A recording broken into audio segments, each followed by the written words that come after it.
Olá, irmãos, a graça e a paz do nosso Senhor, amém?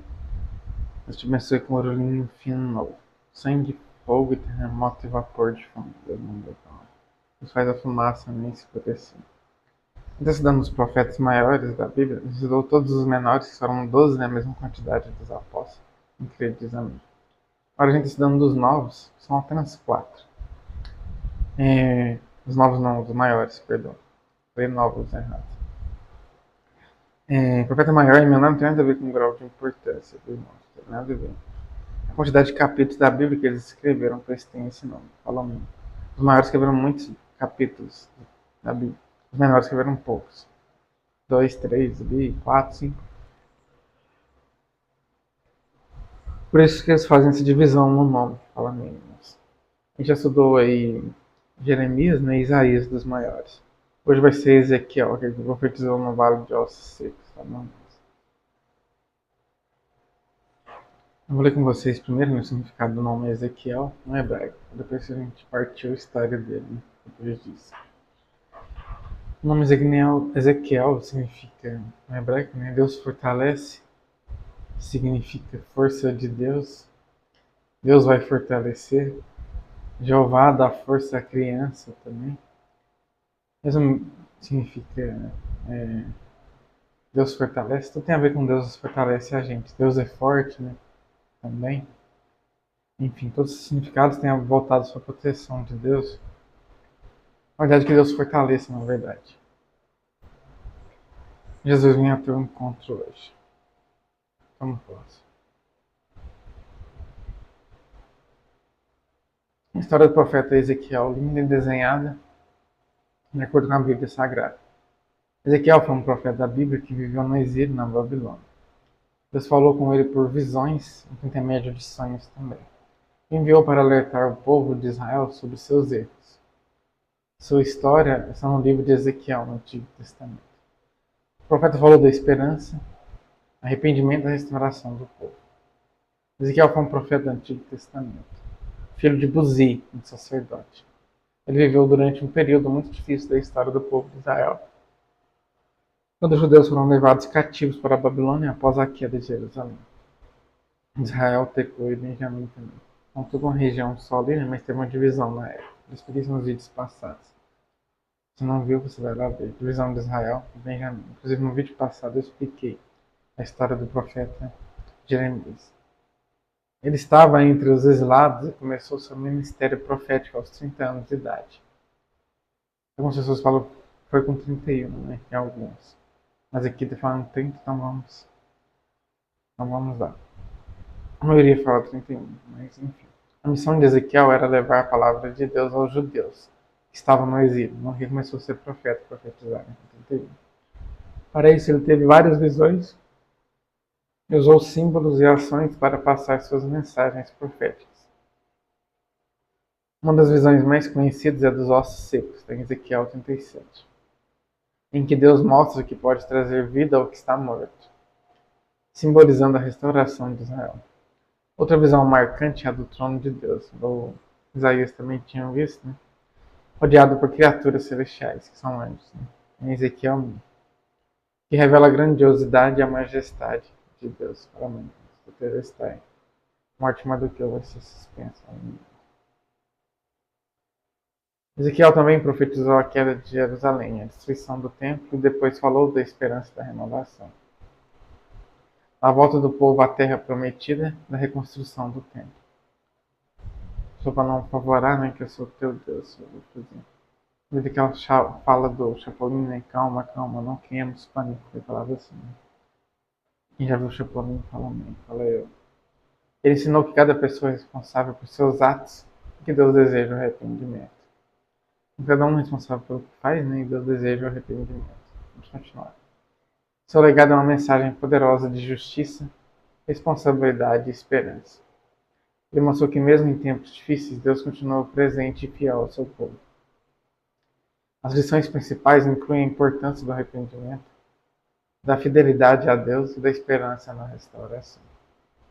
A história de Ezequiel é um lembrete de que Deus pode transformar qualquer situação, mesmo as mais secas e sem vida, em algo novo e cheio de esperança.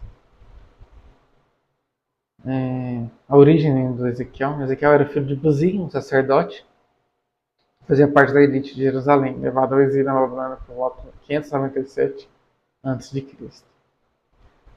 É chamado por Deus aos 30 anos, aos 31, na verdade, né? Ezequiel recebeu seu chamado por meio de uma visão poderosa. Aqui está 30, mas está errado, né? Visão poderosa da glória de Deus, junto ao rio Quebar, na Babilônia.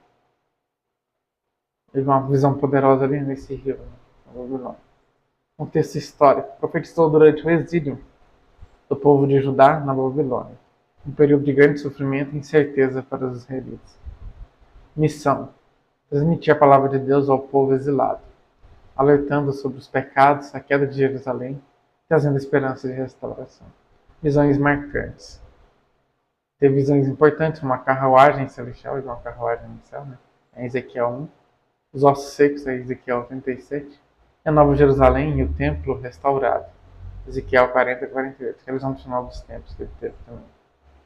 Acontecimentos notáveis. Foi chamado a fazer atos simbólicos em comuns para ilustrar mensagens divinas. Novos tempos para a época também, né? Serviu para a época dele também.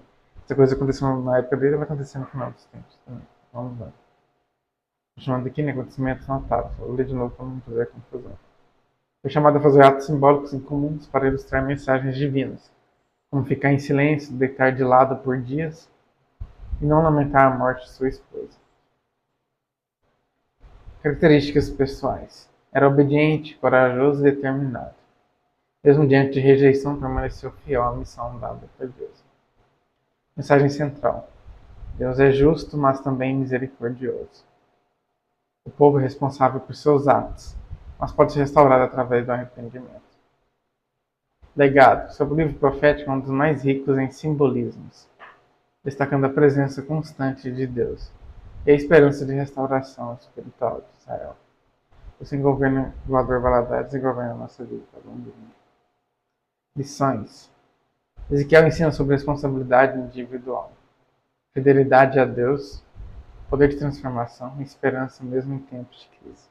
Lamemos. O exaltador do justo, daqueles que temem, são chamados segundo o propósito. Estudo sobre o profeta Ezequiel. O estudo deles é diferente do meu, né, que eu fazia. Faço estudo bíblico em lives, né, que você está me vendo no canal. Em live todas as sextas, às 9, às 10, mas sempre passa, né? O horário mínimo é 10. Primeiro tem louvores, depois a pregação. A gente faz estudo bíblico. Pra frente eu vou voltar a ter de novo um vídeo gravado, tinha antigamente. Mas o meu estudo bíblico é por capítulos. Um deles é explicando algumas coisinhas, igual foi falado antes. O estudo bíblico deles é diferente do meu, que eu fazia. Vai matar o cordeiro no novilho no nosso lugar. Vai sacrificar. Então, moro lá, simbora continuando no estudo bíblico do profeta Ezequiel. Simbora nesse canal. Qual era a principal missão de Ezequiel? A principal missão de Ezequiel era ser porta-voz de Deus para os exilados de Judá, na Babilônia. Israel, Benjamim e Tecoa também, entendendo falar menos. Ele manda mensagem de juízo, presta atenção mesmo, juízo divino, né? Arrependimento e esperança. Deus chamou o profeta para advertir o povo sobre as consequências de seus pecados e anunciar a queda de Jerusalém. Em Ezequiel 3,17. Como atalaia. Ele tinha a responsabilidade de alertar o povo sobre o perigo espiritual que enfrentava. Sua missão pode ser dividida em 3 partes: anunciar o juízo de Deus, condenando os pecados de idolatria, injustiça e rebeldia espiritual. Blasfêmias, macumbarias, né? Está em Ezequiel 8 ao 11, os capítulos.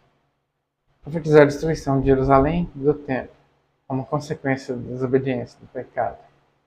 Ezequiel, do capítulo 4 ao 24. Trazer a esperança de restauração após o juízo. Deus prometia um novo coração, um novo Espírito Santo e restauração de Israel. Ezequiel 36 e 37, dos 10 capítulos. Ezequiel revelou a soberania de Deus, que ele é soberano e age no trono, sobre as nações e o futuro glorioso de Israel. Deus te abençoe uma fé simbólica também, meus caros irmãos, caros leitores. Sua missão não era apenas corrigir, mas também renovar a fé do povo. Não só exortar, mas também no cuidado e também na justiça divina. Mostrando que Deus não os havia abandonado, mesmo no exílio. As visões de Ezequiel. As visões de Ezequiel são um dos aspectos mais marcantes do seu ministério profético. Hoje Deus entra com justiça divina na nossa casa. Amém. Por meio delas, Deus comunicava mensagens profundas e simbólicas ao povo, especialmente durante o exílio na Babilônia. Visão da glória de Deus. Em Ezequiel 1, ele vê um trono celestial, com 4 criaturas vivas em rodas cheias de olhos. Essa visão mostra a majestade, soberania e presença de Deus, mesmo fora do templo, no exílio. Essas 4 criaturas que ele vê, que são mencionadas no Apocalipse, né? Mas também são. O mesmo trono de Deus daquela época era do Apocalipse também. A Bíblia fala que Jesus não muda, né? Era o mesmo ontem, hoje e para sempre, perpetuamente. Amém. Rolo com palavras de lamento. Em Ezequiel, do capítulo 2, do 9. Capítulo 2, Ezequiel, do capítulo 2, do 9 até o versículo. Ficou meio confuso aqui, mas deve ser 33, não sei. Mas eu entendi. Ezequiel 2:9 e também está em Ezequiel 3:3 também. Agora entendi. Deus dá a Ezequiel um livro com mensagens de juízo, para que ele coma, simbolizando que a palavra de Deus devia estar dentro dele. A visão do templo corrompido. Em Ezequiel do 8:11, ele é levado com o espírito a Jerusalém e vê idolatria dentro do templo. Aqui o profeta comeu a Bíblia, né? Mas é porque Deus mandou, não é para você fazer isso também não, Deus mandou divertir e falar. Vamos lá. Ele comeu porque Deus estava querendo que ele... Tem alguns profetas que pregavam simbolizando. Uma vez o profeta Aias foi profetizar, você entender, estou dando um exemplo. Foi profetizar, né, que Israel seria dividido em 2. Ele foi, rasgou uma roupa dele lá, né, e falou que Deus dividiu o reino em 2 de Israel. Mas o profeta simbolizava alguma coisa. Ele estava comendo a Bíblia, simbolizando que a pessoa tinha que ter a Bíblia dentro dele, né. As pessoas talvez liam, mas não praticavam. Mas se ele comeu a Bíblia porque Deus mandou. Não é para você comer também não, a Bíblia. Tá? Deus mandou falar isso. Você acha que tem que comer também. Vamos ver. A visão do templo corrompido. Em Ezequiel do 8:11. Ezequiel 8, versículo 11, né, ele é levado em espírito a Jerusalém e vê a idolatria dentro do templo, seguida da partida da glória de Deus do lugar santo. O espírito dele que foi apenas, não foi o corpo, né, mas ele viu a idolatria, Deus mostrou para ele. Ele também viu a glória de Deus lá dentro do templo. O Vale de Ossos Secos, que é a coisa mais famosa de Ezequiel. Realmente os pregadores pregam só sobre isso, sobre ele. Né? Muito difícil pregar as outras coisas. Então vamos lá. Até porque tem algumas coisas polêmicas também, né? Como o Bíblia, esse tipo de coisa. Mas enfim. Vale de ossos secos. Em Ezequiel, Deus mandou no caso. Em Ezequiel 57, do 1 ao 14, ele vai um vale cheio de ossos secos, que ganham vida. Deus manda ele profetizar lá, né? Ganham vida por isso.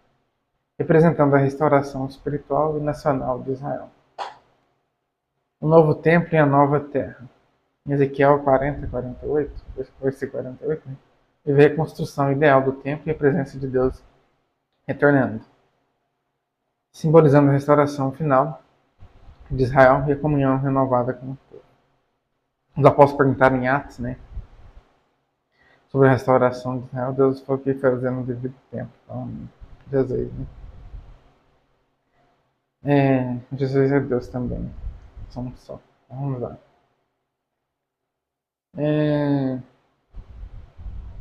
As visões de Ezequiel mostram que Deus está sempre presente e agindo. A Bíblia mesmo fala, né? Agindo Deus, quem impedirá. Mesmo nos momentos mais difíceis, eles trazem mensagens fortes sobre o julgamento, a chance de recomeço e a esperança de restauração. Essas visões ainda são estudadas hoje por seu significado profundo, símbolos poderosos e para nos ajudar a entender melhor o plano de Deus e sua relação com o mundo ao longo da história. Tipo assim, todas essas visões que ele teve, né? Até hoje as pessoas estudam ainda para entender cada vez mais de Deus, para ajudar o mundo também. As mensagens de Deus poderosas, é isso que eu estou falando. Continuando aqui, né? Como foi a morte do profeta Ezequiel? A morte do profeta Ezequiel não é claramente descrita na Bíblia. Detalhes sobre o fim de sua vida são escassos. A tradição judaica, agora eu expliquei literalmente para os irmãos, a tradição judaica, o povo que mora em Israel fala, foi assim, foi aquele outro, mas não é tão confiável igual a Bíblia. Né? Então vamos lá. A tradição judaica e algumas fontes antigas sugerem que ele morreu como um mártir, provavelmente durante o período do exílio babilônico. Diz-se que Ezequiel tenha sido morto por ordem de um rei babilônico. Embora a narrativa exata e o contexto da sua morte não sejam fornecidos nas escrituras. Algumas tradições afirmam que ele foi assassinado por israelitas que rejeitaram suas mensagens de arrependimento e juízo. Apesar disso, o legado permanece vivo por meio de suas profecias e visões. Continua a influenciar nossa fé. A morte da esposa de Ezequiel. A morte da esposa de Ezequiel é um episódio marcante em sua vida e ministério. Segundo a Bíblia, Deus revelou ao profeta que sua esposa, chamada Desejo dos seus olhos, morreria repentinamente e que não devia lamentar sua perda. Em Ezequiel 24, do 15 ao 18. Esse acontecimento simbólico foi usado por Deus como representação do que aconteceria com Jerusalém. O templo, o orgulho do povo, seria destruído. Os israelitas não teriam tempo ou condições de lamentar, assim como aconteceu com o profeta. Assim como Ezequiel sofreu em silêncio, o povo também sofreria calado diante da tragédia. Essa mensagem reforça o juízo de Deus e o impacto emocional da queda de Jerusalém. Ezequiel ofereceu fielmente mesmo em meio à dor pessoal, demonstrando obediência total a Deus. O que aprendemos com a vida de Ezequiel? A vida de Ezequiel oferece lições profundas para a nossa fé. Como profeta no exílio, ele enfrentou grandes desafios e momentos de rejeição, mas permaneceu fiel à sua missão, através de suas visões e profecias ao longo do tempo, podendo aprender sobre a importância da obediência a Deus, mesmo em tempos de adversidade. Ezequiel não teve medo de denunciar o pecado, mesmo que isso trouxesse oposição maligna ao redor dele, mostrando que o compromisso com a verdade é fundamental para a missão de qualquer crente, qualquer líder espiritual, pelo menos. A vida de Ezequiel ensina sobre a responsabilidade de cada um diante de Deus. Ele deixou claro que cada pessoal é responsável por seus atos, como vemos em Ezequiel 18:20. A alma que pecar, essa morrerá. Sua mensagem de arrependimento também é um lembrete de que, mesmo em situações desesperadoras, há sempre a possibilidade de restauração e renovação ao povo de Deus, a Israel. Aliança perpétua, ou seja, somos nós. Outras lições, Jesus disse que é o tempo de restaurar Israel. Outras lições importantes incluem a importância da esperança, a confiança no plano de Deus e a necessidade de estar atento à sua voz, mesmo em meio ao sofrimento. A gente ficar sempre atento à voz de Deus, mesmo no sofrimento. Ezequiel nos ensina que, através da fidelidade a Deus e da obediência, podemos ser instrumentos de transformação, mesmo nas situações mais difíceis da vida. Né? Vai valer a pena Deus me ajude. Então é isso, né? Fazer um vídeo novo desse canal. Deus incendeia o justo, Deus me ajude. Então, encerrando esse vídeo desse canal.